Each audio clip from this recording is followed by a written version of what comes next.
Imagine, if you will, God the Father in all his glory appearing to you.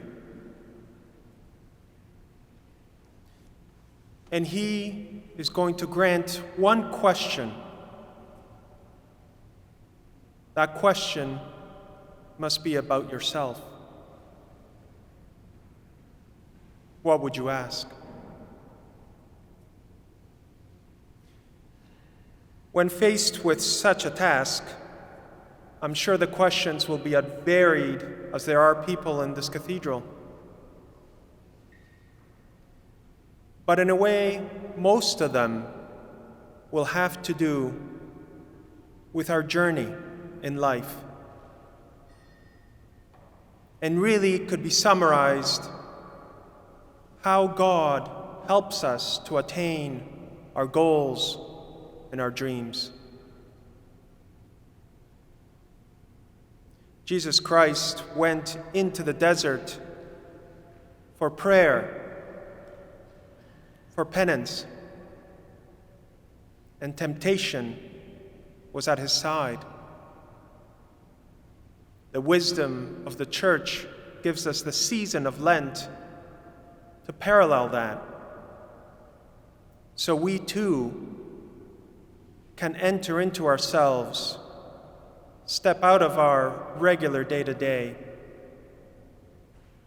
and be inward, retrospective as to where we are in our lives.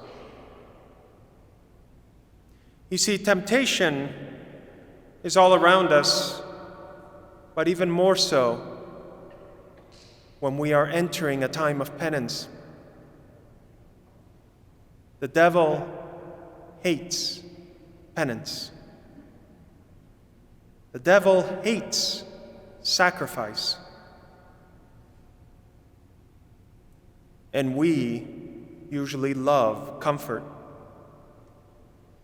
Lent is a challenge for us, but it's almost like a spiritual strengthening. It is a time of spiritual exercise. Just like an athlete trains for a competition, we must train for spiritual heights. Holiness is not one act, but is a repetitive lifestyle. So, we look at things that we can give up for 40 days, or things that we add to help us in our spiritual path. And these things should not be easy. They should be a challenge. We should be tempted to let go of them. We shouldn't have many. The list should not be long. It should be focused on something that strikes a chord. Losing something of our comfort of day to day should pinch. It should cause a change in us. And that change is the power of the will over the body.